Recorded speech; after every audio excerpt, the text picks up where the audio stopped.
I'm sitting there with my girl. I'm like, yo, I think we should get a refund, you know? And I'm kind of debating it. I see a guy paying for parking. So I'm like, yo, I just bought a $50 meal and there's no fork and knife. You think I should get a refund? He's like, yep. I'm like, all right, we're doing it. You know, I got a random opinion on it. And I just went there and they're just looking at me. Like, obviously, they're going to look at me like I'm some kind of hater. I'm like, yo, your food doesn't have like, and I just Yeah. friggin' made him give me a refund. And then I just met them halfway. I'm like, yo, I don't know what you're gonna do with this food. If your staff's gonna eat it or you're gonna throw away. She's like, I'm probably gonna throw away. I'm like, I'm a reasonable guy. Do you want to give me this for $30? And I saved the 25 bucks. Walked out and it's still like the food. And they're looking at me like I'm some kind of hustler, but I'm like, yo, there's not enough gangsters left. I'm looking at my girl like, yo, I'm like, 1 in 20 guys would probably do. I'm like, I'm sick of people. You don't give fucking napkins. You're a restaurant. Like, get the fuck out of here with your cheap shit. Like, can I get a napkin?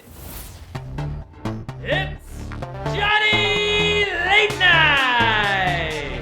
And now here's your host, Johnny Rogers! Welcome back, everyone, to episode number 49 of The Johnny Rogers Show. My guest today is an up-and-coming urban artist slash songwriter. He's strongly influenced by hip-hop culture and timeless artists such as Eminem, Z and Lil Wayne, who he strives to make music of the same caliber. He's been writing music and performing live for close to 15 years now, which has allowed him to open for people like Choclair, Classified, Kardinal Offishall, and many more. Continuously building his network and promoting his music, he's becoming more popular around Toronto, aka the Six Dot, and around the world. His main focus right now is to continue to write music daily until he makes that song that earns him his Grammy. Ladies and gentlemen, give it up for my friend and yours, Julian Broderick.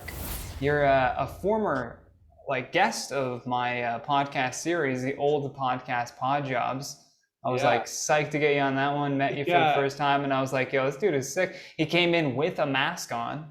Anto was like, he's a rapper, and I was like, all right, bet. Yeah. And then you pull up with a white mask over your face and sunglasses, and I was like, is he a wanted rapper? Is he on the run? Yeah. Yeah. Who do you rob? Yeah, well, that's when people used to call me Jay White. And at the time when I originally thought of that, it was just because, not wanting to deal with fame and, not people having to know where I am, but it's something you have to accept. And now the city's getting smaller. I renamed it. It's not the Six no more. It's Six Dot. So that's the clothing line. We're gonna have some new clothing coming out soon. And now everywhere I go, I see like 4 to 5 people I know. So I'm ready to switch cities. We were talking about LA earlier. We got to go down to the States more and stuff. So I'm ready for that. It'll be fun. And yeah, man, I'm out here. I don't know. I just feel like that name was copied a lot. Like I started seeing more Jay Whites. And once I saw Cardi B, one of her producers' name was Jay White, I was kind of like, nah, I'm done with the Jay White name. Yeah. And I just go by my original name. No one could take it. Probably like your name is your real name, right? That's my name. Well, Johnny Rogers is a stage name, and there are plenty of people who actually have this name and are famous with this name. Like, I didn't really think about that when it came to like search engine optimization, because anytime you search my name, it's Kenny Rogers for just days. And I was like, oh man, he's getting me on the last name. Like, shit, I'm not gonna surpass Kenny Rogers. He's got fucking 80 million views on a country song. It's like, that shit's staying at the top. That makes me think, what was it, Mad TV, the Kenny Rogers? Yeah, oh my God, yeah. Will Sasso's impression. Yeah, Will Sasso, yeah. That's who, in my mind, when I think of Kenny Rogers, like that's who I think. That's why I thought of you, right? Yeah. Which is good comedy, when you can change the, like who was it? Tina Fey did that with Sarah Palin. She did Sarah Palin so well on Saturday Night Live that people were taking the quotes from that obvious comedy sketch and applying them to things that Sarah Palin actually said, which I was like, whoa, that's next level like crossover with your fucking, your art form there. But you're still doing rap. You're bringing out merch as well, trying to rep that. Yeah. I saw you release some songs. A little bit. I mean, I worked on Branch Out. I haven't fully put it out yet. I was supposed to be sticking to that method of I was trying to put out a song at least every week, and it should have been out considering it's already summer, but just being overwhelmed with so much stuff going on. And then IG always changing stuff up. So like I was loading my MP4, my picture, and then my reel, and now it's different. So my page is just stuck. I'm like, oh, I'll deal with this later, and I've kind of just left it. There's about 4 or 5 more songs that are going to come out with that. I'm going to complete that. And then I'll probably put out an album by November, which will be a new album because I know my fans have been waiting. It's been a while since I put out some music. Nice. And yeah, still rapping. I love hip hop, man. It's been a part of my life for a long time. That's like what I was telling you earlier. I grabbed the Nostradamus vinyl when I came across it, so that was great. And I was blessed to see MF Doom perform in Toronto before he passed away. So like that's one of the hip hop legends, and I'll never forget that show. It was when we had like a snowstorm here in Toronto, and it was supposed to be with him and Most Def. So I was excited, two great artists. And we found out Most Def wasn't showing up somehow. And I was like, is this a scam? Like, is MF Doom not going to show up either? There was the weather that affected the planes, and they had us waiting in the crowd for so long. The DJ was playing, this wasn't around when Raekwon's album came out, Cuban Links 2. And that was a dope album. I actually haven't listened to that in a while. I checked that out again. But the DJ played it. Like, as a DJ, you're supposed to like mix up songs. He just kind of played that album. And I'm like, how does this make you a DJ? Like, you're just has an album spinning. And then he was going to play it a second time over. Like, we were waiting for an hour or two where it's like we were listening to the same album on the second hour. And I remember like some of the crowd just like threw water bottles at him and shit. So the DJ just closed his laptop and he was the finger and dipped. But we were all just like waiting, like, yo, Most Def in here. Where's MF Doom? And then bang, a fake MF Doom came out. I'm like, oh, the whole mask concept. Like, is this a scam? What is this? And the fake MF Doom spit like 8 bars, and then right behind him, the real MF Doom came out, and like you knew it was him.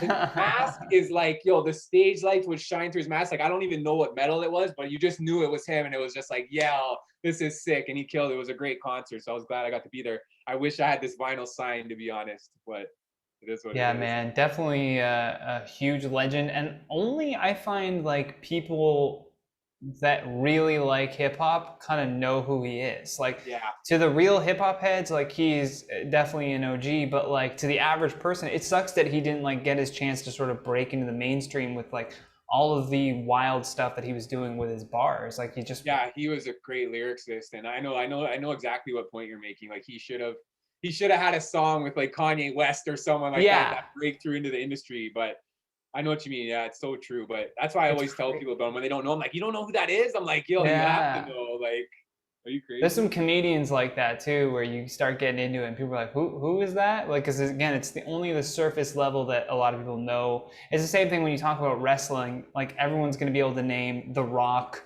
or Hulk Hogan, right? But if somebody's like, if somebody mentions like the Von Erichs, you're like, oh, you know wrestling. Yeah. Like that's deep cut shit. Like, it's the same crossover for hip hop with putting out songs. Like, I don't want to say what have you found to be the most effective, but like, I guess a better question would be, what have you found to be the most effective for your happiness in releasing it? Do you prefer to wait and have a whole piece of art together that you put out, or do you like the kind of new age, like just release a song as soon as you get it, just let it out? That is a good question. I'd say, if considering my last release, I put out a EP, Revenge. I just like how timeless it is, where like I put a lot of hard work into it, writing 30 to 40 songs and choosing 4, where even though like that's like 3 years old now, I still can promote it. I know it's timeless music, so I'm still confident in promoting it. I don't mind the idea. Like, I get the consistency, and that's important too, where I am that level of an artist where I could put out a song every week if I wanted to, but I do like putting projects together still. And it's just the fact of trying to be like you yourself and just hustling so many things. It's hard to stay on top of everything. So that's kind of where I'm at. But I want to put out a good album for my birthday, and I might not even release it by my birthday just because I'm out of time, or I might have to wait till next year. But it'll be a good album. I'd rather spend more time on it and properly put it together than rush it. So because I dipped and dabbled in a little bit of both. Like, you saw my earlier stuff too, where I was just like I got so addicted to writing and like crafting and editing these songs together that I was just, as soon as I finished it, put it out, and then the next day I was working on another song. Like, it was literally like every single day I was putting out a new song, whatever that I enjoyed, right?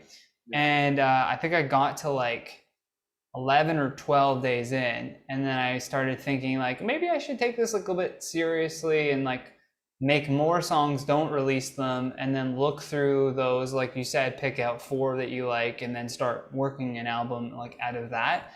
And that's what I did. But then I had all of the like stuff that all the songs that I would want on an album, like just sitting in a folder.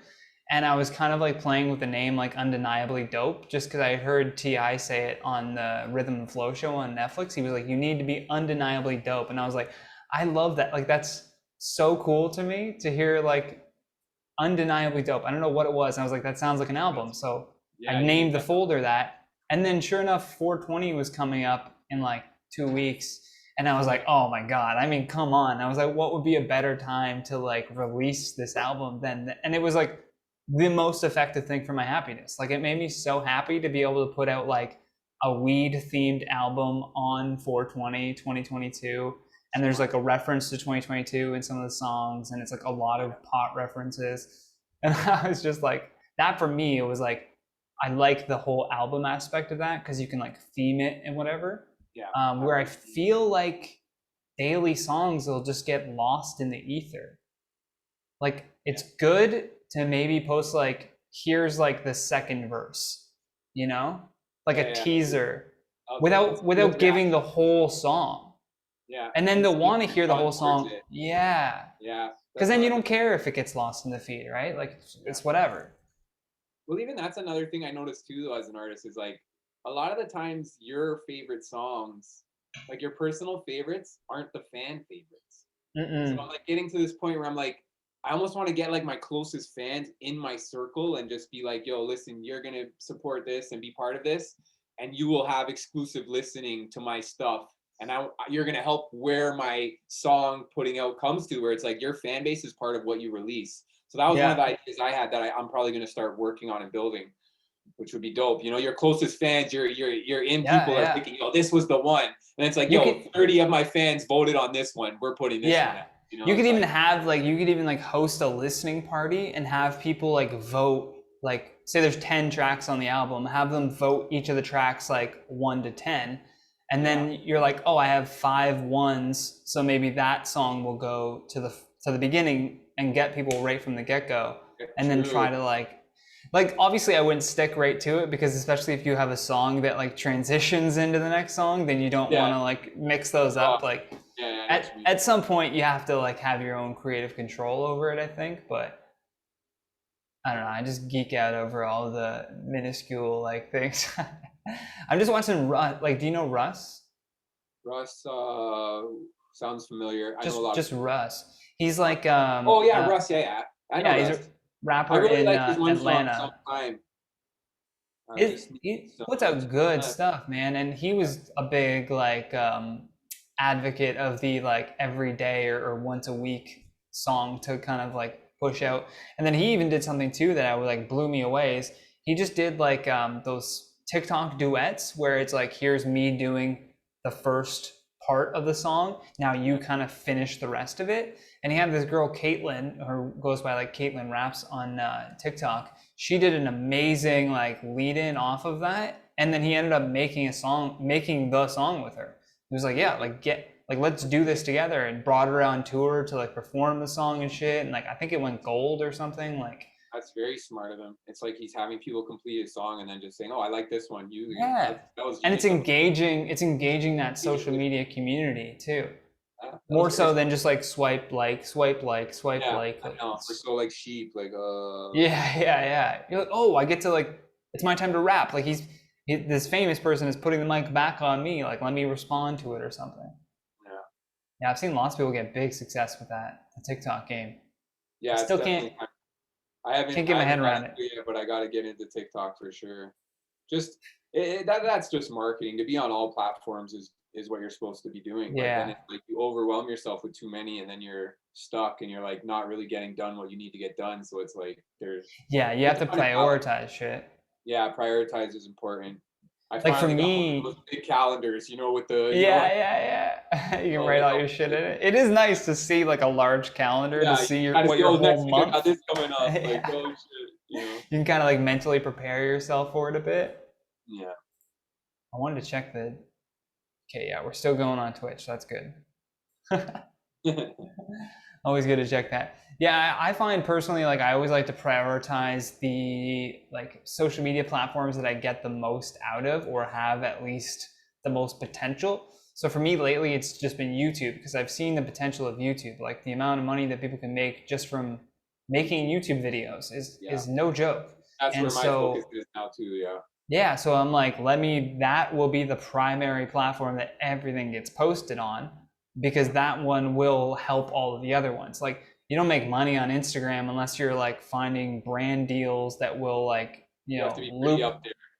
Yeah, you gotta at least 10, 20K on every single reel, and then brands will reach out to you for, sponsorship or whatever. So it's a different way to make money, but way more complex than just making a video and releasing it. Yeah. It's so true. I realize with YouTube though, you got to be careful too. Like a lot of the things is like, I've been learning, you have to be careful what you say or what's in it, and dealing with music. And like me, I was always that guy that just like to dig through producers' beats. I'd find a good beat and use it, but it's like half these things don't have sample clearances and stuff. So now I'm hitting that stage where I'm like hitting my head at a wall. Like, okay, I got to stop buying beats off these guys that are they're trying to keep 50% of my song and the sample's not even cleared. Well, what did that really do for me? And I'm here promoting your shit, making you money, and I have to clear it. Like, it doesn't. Yeah. That shit's annoying too. That was the other the thing that like slowed me down from putting out an album was like going back over all of the producers that I had like borrowed the beat from in order to see if there was even a viable song to go with it, finding their like BeatStars profile, and then actually like buying the rights to the beat before I released it on like SoundCloud or Spotify or iTunes or any of those platforms. I was like, I need to make sure that I have like a license to the beat so that they're not just coming after me. Yeah, so taking the song off when it's yeah.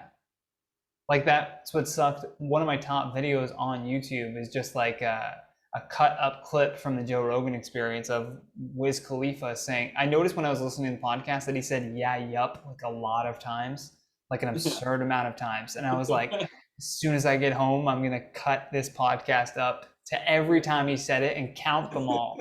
And it was like 66. I think there was more that I just missed because I was doing it for so long. And the video blows up. It gets like 55,000 views. And I was like, oh shit, like this is big for my channel. And then right away, it's a copyright strike. And I was like, oh God, fuck me. So any money that gets made on that video immediately goes to like whatever holding copyright company that the Joe Rogan Experience has. True. I was like, you win some, you lose some. Yeah, it is what it is. You learn. You live. Yeah. That right there, that was what scared me into buying all the licenses for this shit. So I was like, we're not playing around. No, it's complex for sure. I like your take on the record background. I've got the album art, but you've got I know the it's funny how we records. haven't seen each other. We both have the same background essentially. This is my studio. You know what I mean? I had to make it look. Usually when people walk in, they're like, "Oh, it looks nice in here." On the other side, you can't really see it as much, but I did the CD covers as well. Oh, sick. So that looks dope too, right? But yeah, people usually they walk in like, oh, cool. You know what I mean? Considering it's just a home studio, I had to make it look good, and I had a pile of vinyls. I got like a pretty decent vinyl collection, but most of mine's behind me. I loved going to records. There was like a little phase where I was just only going to record stores. I would just like seek them out and just like sift through everything and just find like the coolest shit I could. So many comedy records for like $4. I was blown away. Yeah, like why not scoop these? Like, yeah. And there's no section usually for them. It's like I asked them where the comedy section is. They're like it's in that bin underneath rock. Like yeah, you have to like find it. Yeah. I even have some A-tracks. A-tracks. Ooh, that's a throwback. Yeah, I have some A-tracks, and I actually have an A-track player. So that's pretty. Oh shit. Man, nostalgia's huge lately. The last like 20 years. Well, even go ahead. I was gonna say, like, I find everything like nostalgia-wise works in like chunks of 20 years. Like now there are people that are nostalgic for like the year 2000. Like they're like, oh, the early 2000s were it. And then, but at the year 2000, I remember people being like, oh, it's not like the 80s. Like it's always like 20 years back. Yeah, it's weird. Well, my thing too, I was just going to give a piece of advice, whoever's watching and stuff, and just for yourself that I've been noticing, like now I'm getting into the coin stuff. I'm like, money's going to be gone soon. So now I'm spending money and I'm taking coins. I was looking at $1 I was going to spend today, and it had like some interesting artwork on it. So I looked it up, and I was holding a loonie worth $20-$40. I'm like, my dollar's worth $40. Why am I not collecting coins before they're all gone? That's why and pennies are extinct. So if you come across pennies, like, yo, take them. Like, you know what I mean? My oldest penny, I think, is like melt that shit down. Yeah, like there's some valuable coins out there right now. Yeah, it's pretty insane. I saw some funny shit of people like trying to sell a $20 bill on eBay for like $35, $40. It's the funniest fucking scam I've Yeah, I ever can see heard. that being funny. Oh man, I wanted to film so bad today of what I did, just to make some comedy for the day and whatnot. But I ordered some food or whatnot, and it was good. It was a vegan place, cool. Me and my girl, we go there. I go to eat in the park. There's no napkins or friggin' fork or knife or nothing. I'm like, I just spent my time 10, 15 minutes looking for somewhere to sit and I have nothing to eat with. So I'm like, I'm sitting there with my girl. I'm like, yo, I think we should get a refund, and I'm kind of debating it. I see a guy paying for parking. So I'm like, yo, I just bought a $50 meal and there's no fork and knife. You think I should get a refund? He's like, yep. I'm like, all right, we're doing it. I got a random opinion on it. And I just went there and they're just looking at me. Like, obviously they're going to look at me like I'm some kind of hater. I'm like, yo, your food doesn't have like, and I just friggin' made him give me a refund. And then I just met them halfway. I'm like, yo, I don't know what you're gonna do with this food, if your staff's gonna eat it or you're gonna throw away. She's like, I'm probably gonna throw away. I'm like, I'm a reasonable guy. Do you want to give me this for $30? And I saved the $25. Walked out and it's still like the food. And they're looking at me like I'm some kind of hustler, but I'm like, yo, there's not enough gangsters left. I'm looking at my girl like, yo, I'm like 1 in 20 guys would probably do. I'm like, I'm sick of people. You don't give fucking napkins. You're a restaurant. Like, get the fuck out of here with your cheap shit. Like, can I get a napkin? Yeah, that's the worst when you ask for an extra. They give you one tiny thin napkin that looks like they were pulling, like they had some busboy in the back, like just pulling them in half, making them thinner to make them last. They give you one. Well, they already didn't like me because I go in their bathroom and there's like fucking pee all over the toilet seat. So I come back up. I'm like, yo, I don't want you to think it's me, but like, one of your bathrooms, you know what I mean? I'm not gonna clean up someone's pee off a toilet. Like I was debating. I'm like, should I clean? I'm like, nah. I'm just gonna take my piss and let them know it wasn't me. And so they already probably didn't like me. And then meanwhile, it's takeout. You definitely thought you pissed all over the toilet. So they're looking at me like I'm nuts, but I'm outspoken. I don't give a fuck. Meanwhile, the food's stapled closed, so I can't see if there's a napkin. I have to come back and be like, like, I'm the guy that told you your bathroom's dirty and we tipped you and we got it to go. Yeah, I'm getting my refund. Fuck you guys. I remember like ordering some food and then going and picking it up, and it's this again, the bag is stapled. And I ordered like a Coke or something, and I said to the guy behind the counter, I was like, is the Coke in the bag? And he goes, I don't know. I was like, what do you mean you don't know? I was like, it's either in there or not in there. And he just reaches over and pulls out another Coke and just gives it to me. He goes, there, take it. I open it up and of course it's fucking in there. I'm like, but hey, I didn't know. I got two now. Your fault. Yeah. Have you noticed that like I don't know is like the common fucking phrase nowadays? Yeah. Isn't that annoying? Like, how do I don't know, and I can't because of COVID. Those are now the two biggest excuses. I was gonna go for my first acting gig tomorrow, and I was like, cool. I told him, I can handle it. I've never been an actor, but I'm leaving that direction. Like, I can handle it. And then I got the email. I'm looking at vaccine is mandatory. I'm like, fuck, I'm not going. Like, I don't have that prick in my arm like most of you do. I don't know. I'm one of the ones that aren't. You know what I mean? That's okay, man. Your body, your choice, right? I've never got sick, and I haven't really been wearing a mask. And it's been into COVID, and I ride the subway, and I use microphones, and it's like, okay. I'm weird. I do the mask now in like tight situations. Really crowded places, yeah. Sometimes I'll put the mask on, and it's not even like it's like there's a kid coughing in the corner, and like it just my anxiety goes through the roof. And I have 2 shots.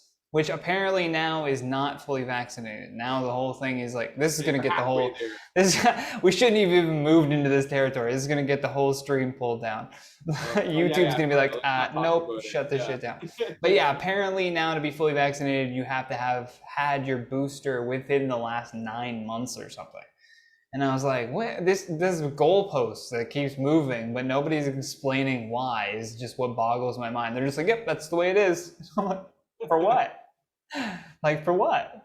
Yeah. Like, if I get, like, I got sick with COVID and I had 2 vaccines and I still got sick as a dog. I didn't die, so that's nice, but I got better. And, you know, like, would the booster make me, I would take the booster if they told me when you get COVID and you have the booster, you're sick for like a day and then it's over. I'd be like, oh, okay. You're giving me something in exchange for getting something. You know what I mean? Like, you're telling me that my immune system's gonna be better, but they're not even telling you that. They're just like, get it. You're like, what? Yeah, all right. I don't know. I like, obviously you have that too. It's just like an issue with authority where it's just Yeah. Well, I someone realized, tells you to do something, you just want to do the opposite. yeah, I've had that issue. I've been stressing about dumb stuff, like thinking about trying to sue people that are kind of up here, if you know what I mean. And I'm just Yeah. like, I realize I just might as well burn the paperwork. Like, what is the point? I'm gonna get found in Lake Ontario because I'm trying to face the biggest people in the fucking country. I'm like, it's not worth it. Yeah, not Rather really just worth have fun it. and make music. It's like, That's the whole gripe of pick your battles, right? yeah, so true. Yeah. There was a, oh yeah, I really, because we talked about this when we hung out, like whatever it was, like a few summers ago, and that story that you told me blew my mind, and I was like, I have to get Julian to talk about this like on the podcast if you want to, but like the Remind me what? story of being on the bus and then like Oh yeah, having I the see. medical emergency and the door opening up in front of a fucking hospital when you didn't know where you were or anything, like the miracle of It like, was it was God. Like I don't, and I've been getting closer to him. I thought you were gonna mention something else that happened to me on the street corner more recently that we can talk about, which is even more sketchy. yeah, go But on to that, but yeah, I don't know. Like Toronto, like everyone has to watch their back a bit, and like I'm the kind of guy like I don't like I saw a video in New York where a guy just grabbed a woman by her hair and was like holding her and yelling, and we have people filming it with their phones and like not doing nothing. And I'm like, I'm trying to keep people in that mindset, like, yo, if someone hits a girl around, just know I'm gonna break your nose. Like, I'm not, you know what I mean? People, yeah. I was talking about this today with Germs. I'm like, you know, some of my music is too hard where people are thinking like, yo, he's not a gangster because I'm not a fucking shooter like these crazy motherfuckers out here with guns. But at the same Yeah. time, like, what do I call myself? I'm a halfway gangster because, yo, if I see you fucking hit a kid or like a woman in front, I will fight you. Like, I'm not, you know what I mean? And now what? We're supposed to, because Yeah. people are so crazy, we're supposed to just put our heads down and look the other way? Are you fucking insane? If anyone hits a senior around me, I'm gonna snap. Like, you know?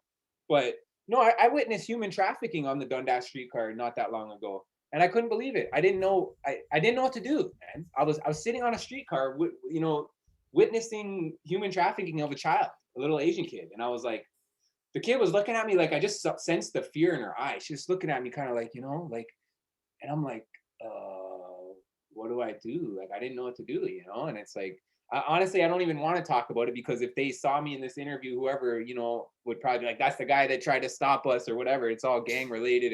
But I couldn't believe it. I was like, this is Dundas streetcar. This is Toronto's my home. I don't want to fucking see this shit. Like, it was bananas. Hey everybody, Johnny here. Just want to take a quick second to thank our newest Patreon subscriber, CLB. I appreciate your support, and because you are subscribed to the show for just $1 a month, you're getting this episode before anyone else. If you want to be cool like CLB, head to patreon.com/TheJohnnyRogers and join in on the fun. All right, now back to the episode. I'll tell you more about it when we run into each other. Yeah. That's fucking wild, dude. But like this story of like you being on the bus and then like, did you say it was a stroke or a seizure or? It was a seizure. And it just happened right beside the hospital. And then I woke up in the hospital, and where it happened was on the streetcar beside the hospital. Unreal. Yeah. And oh man, the story, like I have to write a book. I'm at that stage in my life with the amount of stuff I've gone through. My book will probably sell more than my CDs, but I also like, I was getting labeled mentally ill because I was saying like I'm Jesus type shit, or I just felt God was in me and all this stuff. And I started writing a Bible. I felt like, Bibles have been rewritten and prophets writ Bibles and there's prophets or whatever. So I started writing a Bible. I marked a day on my calendar to remember when I started it, And 2 days later, I was getting attacked by police in my home. And I was like, wow, I started writing Bible. And 2 days later, I was getting assaulted by police. This is an interesting. And then when I look back at the calendar of all the days of, 365 days in a year, the one day I started writing a Bible was Epiphany Day. My mind was just fucking blown. I was like, what? Like I had to look up what Epiphany means. And I'm like, I started reading a Bible on Epiphany Day? Like, are you like, and then people will say like, you see things, it's in your subconscious or whatever. But I'm like, yo, that's just so bizarre. Like that's God. I don't care what you say. And, people just label me as, they try to label you mentally ill. And then they just want to feed you more medicine. And it's like, no, I'm good. Thank you though. Thanks for the offer. Like, do I have to pay for that? Like, I'm all right. I remember I used to have such an issue with like religious people. I think because it was the pushing when I was growing up, like you have to believe this, right? Yeah, I understand. And follow these certain mantras or whatever it is, right? And I went hard the other way of being like atheist, and then I sort of moved into this middle ground where I was like, I don't care what you do as long as you don't hurt people. Be whoever the fuck you want to be, and that should be fine. As long as you're not hurting someone, I don't wear a fucking dinosaur suit every day and pray to a pixie god. Like, as long as you're not punching me in the face when I'm trying to get my coffee, I don't care. Like it should not. It's all about peace. Because it would like just like I would see people like be like, especially Christians and Catholics are very outgoing about that stuff. Then I would see it, it would just make me mad, and I would just like have it in my brain that like, oh, if I just reason with them, I could get them to understand that everything they believe in is wrong. It's like, you're not going to do that. You're not going to do that, one, in a single conversation. And you're not going to like unlearn everything that they've convinced themselves is like their beacon of safety, like their home base of like, they believe that there is an almighty God who has a plan for everything. And that's so that you can go through life like with this almost calmness to just deal with the shit of every day. That we have to go through. Yeah. So it's like, okay, that's great. Do that. Everyone has like a coping way with existing, because like existing is weird. Like we're just kind of waiting. We go up and down. We're just kind of trying to we're just staying alive. We're just trying to do stuff that entertains us and makes like good memories that won't last. Like it's a weird existence. So like, who's to say that there's not a God? Nobody can say for sure 100%. So that's my religious rant. I mean, mentioning how I started writing about, I've had numerous occasions of that through my lifetime where I just feel his presence. Like, you know, I used to stare at Orion's belt for like 2-3 years of my life, and I didn't know it was Orion's belt. You know what I mean? And I just stared at it because they're so perfectly aligned. They're 3 straight stars. You know what I mean? They just look so straight. I stargaze a lot. You know what I mean? And then I finally, oh, that's Orion's belt. And oh, what does Orion's belt represent? Oh, it represents heaven. I'm like, you're telling me I've been staring at heaven for 2 years? This is bizarre, you know what I mean? And then I also found out that I'm pretty sure the pyramids in Egypt actually line up with those stars. And I'm like, oh, interesting. And, you know, another time I was going around the city, commuting, you know, an hour, and my boss was kind of go job to job this is when I was working for minimum wage years ago. And I went all the way to the top of the city in North York. And, you know, it's not as crowded as downtown or whatever. And he left the job site or whatever. So I went all the way up there. I'm like, I spent an hour on bus. I'm not making money. And I prayed for money. I was like, come on, God, just make it worth my while. I came all the way up here. You know, I asked for money. I prayed for money.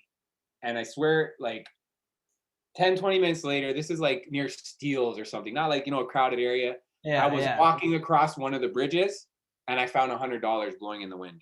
Wow. And I just fucking looked up. I just started crying, and I just looked up, like he was showing me like, yo, you don't need to pray for money. Like, you want money? Like, here's $100. Like, fuck money. And I was just like, wow, like it was a weird experience.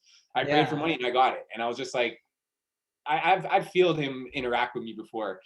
Like, and it's interesting because somebody else, and I've said this many times before too, is that this like notion of manifesting the things that you want, it sounds like all hippy dippy and whatever, but I think what it actually is when you vocalize something, whether positive or negative, I mean like actually say the words out loud, like take the thought out of your brain and project it into the world, something weird does happen. I don't know if it's like you motivating yourself to then look for that avenue of thinking or whatever it is, or if it's like an external universe like kind of push you towards something that you need at that time. But like to say it doesn't happen is ridiculous, because like there's so many people who have, like Jim Carrey's story is one of the most unreal, where he wrote himself a check for $10 million for acting services rendered, and then I think it was like a year or something to the date of him writing that, like he got the Dumb and Dumber franchise, and then he literally was paid $10 million. Like, I didn't even know that one. That's crazy. And he still had the check. Like, it was just like an unreal story. And that's obviously to the most extreme. And there's I'm sure there's tons of people who say like, I ask for stuff every day and like I don't get anything. So what I almost like compare it to, I remember one time I was on mushrooms and it was like the third or fourth time I had done mushrooms, and I was like so entranced by those first couple experiences where everything was just like, it felt like this otherworldly being just feeding you information and making you appreciate your surroundings. So on the third or fourth time, I was really wanting to like go back to that place that I was in the first couple times, and I was really forcing it. Like, come on. And I even turned to my friend and I was like, I don't think this shit's working. Like, it's not working and nothing's turning on. Hello, like when are the psychedelics kicking in? And he just turned to me and he was like, your pupils are like black. Like it's the whole, your eyes are completely like, he's like, you're gone, you're there, but like you're just trying to force something that the whole purpose of it is to just let go. The whole purpose of a psychedelic is to just let go and let your brain kind of take you on this trip or take you on this journey.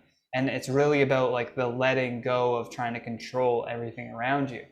And I feel like that's the same with people who try to like ask things of the universe, who try to like are constantly being negative outwardly, like I never get what I want, I never get, well then you won't. Yeah, like whether you think, like was it Henry Ford who said, whether you think you can or you think you can't, you're right.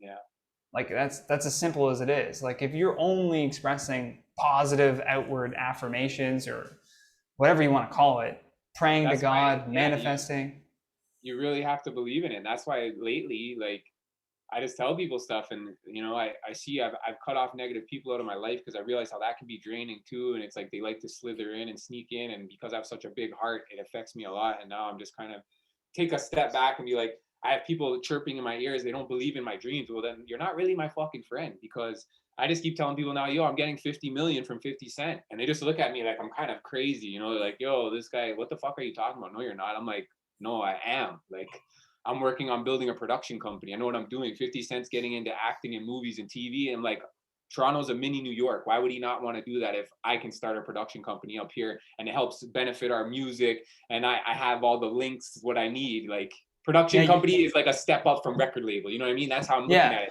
Like, they don't, I think what they don't understand is that like, you're not saying that's happening right now in the present.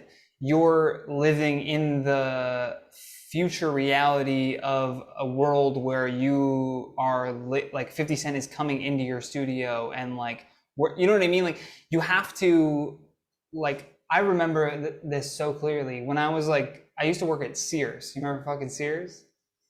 It's funny you mentioned Sears because the audition thing was mentioning Sears. So it's funny. Really? Sears. Yeah, I was like, I was supposed to act for Sears. Yeah, weird coincidence, right? But yeah.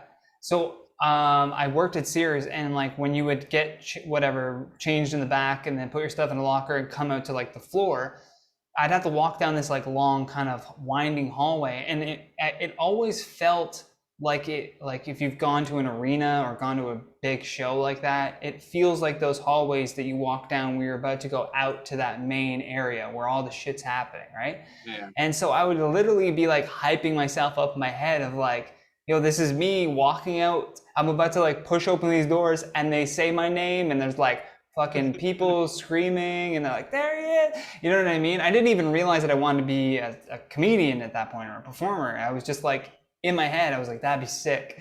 And this kind of looks like that. So why not make that my experience in the present? I know I'm going to walk out to a bunch of khakis on a rack and a fucking, you know what I mean? Some old lady asking me where the Tom Arnold pants are. Like, it just like, but doing that does push you in a direction where that becomes your goal. And you start like kind of creating your life to set yourself up for that. Because I said this a million times on this podcast, but like success is just preparation meets opportunity. If you've been preparing for this moment the whole time and then the opportunity comes up, you're ready. And now you have success.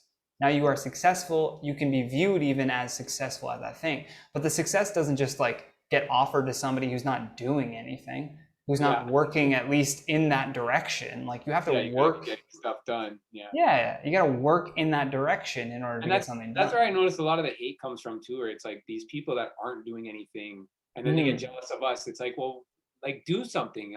I want you to be part of my team. I'm always prone like, yo, come join the team, help. But if you're just gonna sit down and watch Netflix all day or like whatever the fuck they're doing, don't hate on me because I'm out here doing different shit. Like, I don't know.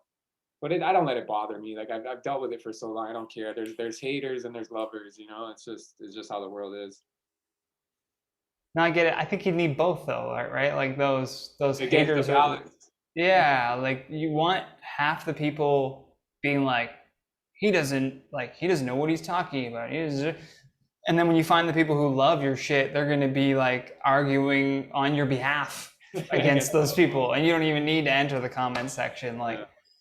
That's the amazing thing. Like I just started doing a bunch of like trending news kind of story stuff just because I loved doing that with my old job, and it was just, I was like, I can do this so easily. Like it's just so much fun for me to do, to like research a story, come up with a script, film the video, edit the video, and then like put it out. I just love that whole process. And one of the videos, there's like a bunch of people who just do not agree with my opinions. It's fine. They just do not hold the same opinion that I did on the matter. And then I saw people in the replies like hitting them back, be like, no, what he's saying is right, and blah, blah, blah. I'm like, oh, okay, cool. This takes care of itself. This little ecosystem that sits below my video of people who are just doing nothing except for commenting on a video. Like a paragraph, like fucking, like this much text. I have to like hit the read more and then scroll. And I'm like, God damn, this person has opinions. Yeah, I hear you. What I want to get back into like your music process. Do you enjoy finding a beat first, or do you prefer to write your lyrics first? Me, I've always been I like going for the beat because I'll just be digging, I'll go to a beat, you know, I'll click through beats, and then one catches my attention, like this is a cool beat, and then I'll start writing. But if I'm like out on the road, or like because I'm a creative, you know, I'm always creating and stuff, I'll have an idea pop in my head, I'll add it to my concepts folder, which that's been building for a while, which I haven't even gone into, where I could just go there and make songs. Like there's all these different concepts too, where I could write stuff literally. But usually like my habit of doing is I just like to find a beat that I'm vibing with in that moment and just work on it. But now what I realized, because I've made so much music, I started getting in a habit. I haven't really started it yet because it's summer and I'm focusing more on promo and going out and, you know, doing interviews and stuff like that. But I want to, I realize I'm wasting a lot of time where I'm, you know, write the hook and then a verse, and then you're replaying, listen to the verse and a hook and a verse, where I realize now my mind state is like, yo, I can write 5 to 10 hooks in a day. You know what I mean? And then, cause I've been writing so long, like I can come up with a hook in 30 minutes. I'll write like maybe version A, B, C, make a few differences in them. And then I have those 5 to 10 hooks. Okay, now again, listening. Okay, out of the 5, 10, yo, these 2 stand out. West, throw away. That's how you make, like, you don't keep all your music. You have to, once you're writing so much, you don't, I'm at my point, I think like I've wrote over 1,000 songs. Like it's like, so that's my goal in the future. Probably when winter, I was telling my girl like, yo, winter time is, you know, when we're writing. Summertime, we're going out, we're meeting people, we're getting the videos done, all that stuff. And then winter, yo, we're in hibernation mode writing. That's the Canadian that's fucking. I'm looking at it now, yeah. So. That's literally like what you have to do as a Canadian artist is like just basically hibernate for the winter. Yeah, that's 4 months to write some good music, and then by spring you're good, you know. Just don't write anything seasonal. About it being cold. Yeah. And you release it in July. I was gonna say, which video was it? Yeah, it was a winter video. That's why you're thinking. Yeah. Into winter, and it was 2 months ago. I was like, I love this. Yeah, the video quality was good. The song was decent, good. Shout out my homie XS was on there. It was a decent first video. Yeah. Pull it up here. But even that, like I put it out in April. Like, what was I thinking, right? Like, we'll probably do something to like remix it coming this winter. But we'll get artists to remix it to kind of re-promote it a bit. But yeah, man, you should do the TikTok thing where you like, because if you still have the beat underneath it, you could easily like take part of your line and then like have someone be duetting the lead in or something. And then maybe like on a second verse, like maybe where your feature comes in, take his part out and be like, all right, give me your best feature. Like this was him killing the song and that's the original and won't ever change. But what I want to hear other people's features on this. Like what would you do with this beat? Yeah, for sure. Because that might even blow up the original song even more and get more traffic going back to it. That's what I'm gonna do, and I'll do that for winter. It's a cool song. It's just weird too for me, as I'm also leaning towards like sobriety. So I'm kind of like, it's cool, blunts in the winter, but I'm like, I'm kind of just like, I don't give a fuck about drinking and smoking anymore. Just a waste of money, time, and health. So I'm like, yeah, man, I'm more focused. When did that click for you that you wanted to be sober? Well, I mean, after that whole thing we were talking about earlier, the medical issue, like that was when I first started being like, okay, something's wrong with my brain. I gotta kind of, cut back a bit. And I broke it here and there because I mean, me, my dad and brother, we'd always get smashed on Christmas and shit like that. So, or my brother's birthday would come around, I drunk. So I broke it here and there, but overall, like the longest I did, I was sober for like a year and a half. So that felt pretty good. Like that's pretty long. No, that's long, dude. And the longer you keep like cutting back, it gets easier. Where now I've granted myself, I'm like, yo, if I want to just smoke a joint and have a couple beers, like I will, but at the same time, I don't want it the next day. You know what I mean? I'm good. Like, I don't really need it. It's not. Yeah, you're not using it to like balance yourself out. Yeah, like I have friends, they're still smoking a blunt to their face. I'm like, how do you need a blunt to your face? Like I smoke half my joint, I'm good to put it out. I'll maybe smoke the other half later. Like, you need a whole blunt to your head? Like, a blunt to your head? I've never heard me, that. it's my song, Blunts in the Winter. I'm smoking a blunt. Like, it's like, you know what I mean? Fuck. Yeah, that was like with my other like show that I had called Pothead Gamers. We were just like, we would just smoke weed throughout the whole time of us like playing this video game and like doing commentary on it. And then I was like, this is a lot of weed. Like if we want to increase like production and do more episodes, we're just gonna be like baked like every single day. And I'm like, I don't know. It's just too much smoke inhalation. Yeah. Like now I just like joint at night or something. Just like give me one. Yeah, one's good. I hear you. That's how I was too, where I was never really a big liquor guy. I liked my weed and beer. I'll drink my 2 tall boys with a spliff. And yeah. 2 tall boys, I'm set. I don't need fucking anything else. I don't need a 6-pack of nothing. Yeah, no thanks. A question I like asking guests on the podcast is if you could make a phone call to 15-year-old Julian, to a separate timeline, separate universe, and just give him a piece of advice, knowing what you know now, what would you say? Oh, that's a good one. Damn. Best piece of advice to give myself as a 15-year-old. I only feel like just because we're on this topic and like that's around the time I started smoking and drinking, would say not to do that because the amount of negativity it brought to my life, like over the years, over 15 to 20 years almost now, it's like as much as we're still talking about enjoying it and whatever, having a split, but like marijuana, people really can't deny that is the gateway drug to the system. Yeah. And drinking, like I've done stuff that when I've blacked out drinking that is very negative. You know what I mean? So if I'd say that's probably something I would rewind. Like when you're that drunk, you can make a mistake and not even know it. That's another reason why, I don't know how so many guns are on the street right now, but youngins are fucking high and wasted and then they're shooting a clip and fucking hitting someone's girlfriend randomly. It's like, what are you guys? But can you blame them? Like they're just drunk. They don't fucking know. They have a gun, which they shouldn't. And they're like children. Like their frontal lobe isn't even fully developed. Yeah. Well, that's why I tell youngins now too. Yo, your brain's not developed. Yo, you shouldn't smoke weed. I try to give them advice. Which sounds like an insult, but it's medically true. Like it sounds like an insult. To develop, like you have to almost name the part of the brain and be like, your frontal lobe doesn't develop until you're 25. Like I'm not insulting your intelligence. Like you're just dumber than everyone. Well, like you just can't make great decisions. Yeah, even me with the situation with my brain, like I've never been tested by, like I need to get my allergies checked, and part of me's debating. I'm like, I wonder if I'm allergic to weed, and I just smoked for 10 years and it fucked my brain up. Like I gotta, because I would get mucusy or sneezy sometimes, and I've never been allergy tested, and my allergies were higher than most people, so I'm curious, like what I'm allergic to. Yeah, no, that's always a good thing to find out too. That's why going to the doctor is like, I mean, it's a good thing we have Canadian healthcare. You just book an appointment with a doctor and getting to see them in 4 months, maybe. Another question that this is a new question on the podcast, but it was like this guest that I had on previously, Stavros, who was a comedian from Greece. He like, I asked him the question that I just asked you, but he heard it as, what would you say to future you? And I was like, oh, I like that. So if you could now, if you could now give a message to 50-year-old Julian, what would you say to him?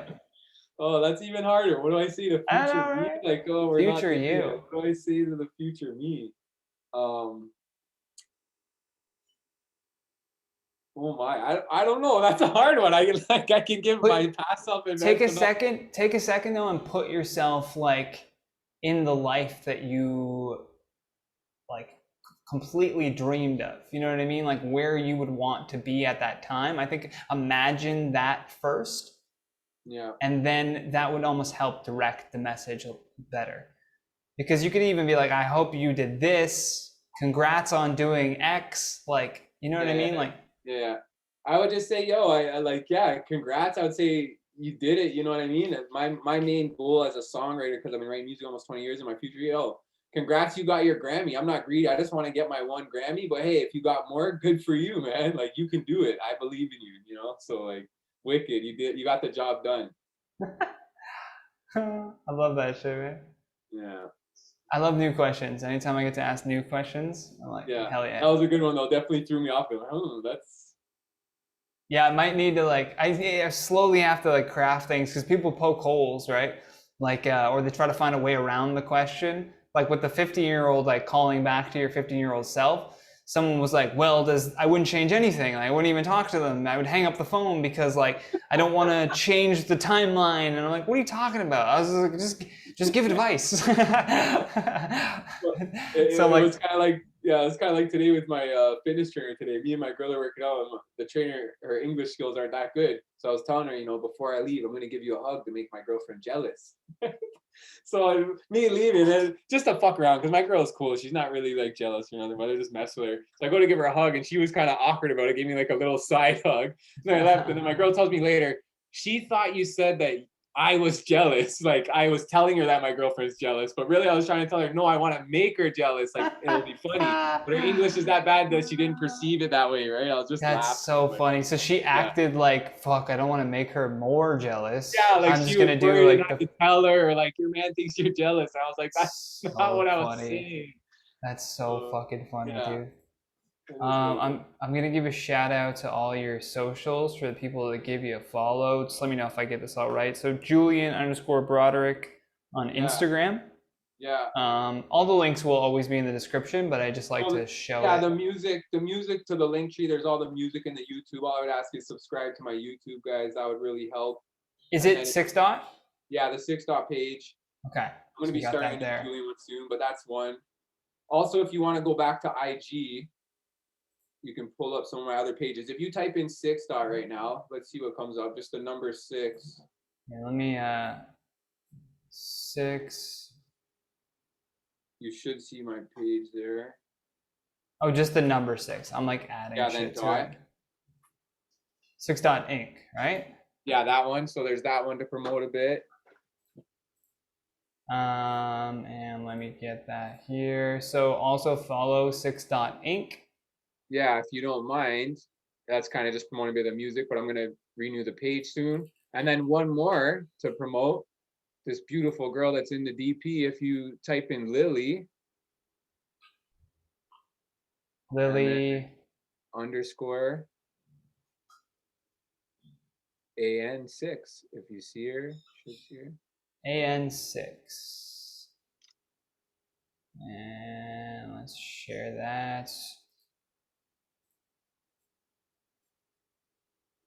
And check out that page. We're growing that page. That's our most successful page, and it's all from beauty. I love my girlfriend, you know what I mean? She's a hottie, and I remember making bets with her that your account's not going to hit 5K. I would bet $50 to $100 and lose my money. I never expected her to get this big. This is not from buying followers or nothing. It was literally just from beauty, and she shot up and became a social media influencer. So shout out to her.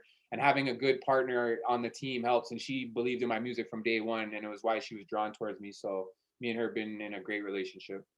I love that, man. That's nice to see you guys supporting each other. That's what we were talking about too at the beginning of the podcast, is like, if we all want to like build an audience, we all have to give each other shout outs and like, you know, talk, be like, hey, yo, check out my friend's new project, and then just kind of pass that all around, because we all have different followers and different people who come from like, and they'll be like, oh, cool, let me check this out. Because it's not like we have singular interests. Like people who watch my show, they don't just only watch my show. I'm sure they watch like 100 other fucking things, right? So other stuff. Yeah, exactly. And I'm happy to promote it. That's another reason why I love the podcast. It's a chance for me to like catch up with people, and it's also a chance to shine a light on people I think are killing it and doing stuff, you know? Yeah. Do you want to give any other shout outs before we wrap this bitch up? I would just say shout out everyone that's been helping me with Six Dot. Also, anyone that's interested, like I said, I am working on building a production company. So just message me and stuff. I'm going to be setting up a conference in the next 3 to 4 months to present my ideas. And I'm representing all creative art. I love art in general. I'm a musician, but I do think all art is like creative and dope. If you're a model, if you have a nice car, you do videography, you do graphics, you do dance, break dance, anything really, just come, because this company is going to take over the city, which is mine now. It's Six Dot, and that's the president of that. And trust me, working with me, you'll enjoy it. I love the claim. And I love also that there's going to be some dude with like a nice car that's like, can I be in all your videos? Like, where the bitches at? Like, yeah. I have the models, I have the cars, the girls need pictures with the cars, the guys with the cars need the girls. Yeah. Like, let me connect the two. I got this. You know? I'm going to call you the connector. Yeah, the connector. That'd be a cool name. Is that what we titled the episode? I was gonna say, like, I always give this the episode like a 1-word title, or 2 or whatever. But yeah, like, we could call it the connector. The connector. Yeah, I'm cool with that. I love that. Yeah. Hell yeah. For sure. Or even we could do it connection. That's also a good one too. Connection, and then it just sounds spiritual and nice, like connection. Yeah. Connection. I don't know. I kind of like the connector. I like how organically that came up. I was just like, yeah, that's what it feels like. And maybe just spell it D-A. So it's got that hip hop vibe. The Connector. The Connector. It's not gonna help me with the search engine, bro. Oh, true. Yeah, I'm just gonna have to keep it then. Shit. All right, man. I hope you have a great day. I'll send you this link as soon as it's up. Yeah, for sure. And we'll be in touch and we'll connect soon. We got to do a song together soon. Yeah, definitely, man. Would love to. All right. Have a great night, dude. Peace, everybody. You've been listening to The Johnny Rogers Show. New episodes air every Sunday at 7 p.m. Eastern Standard Time.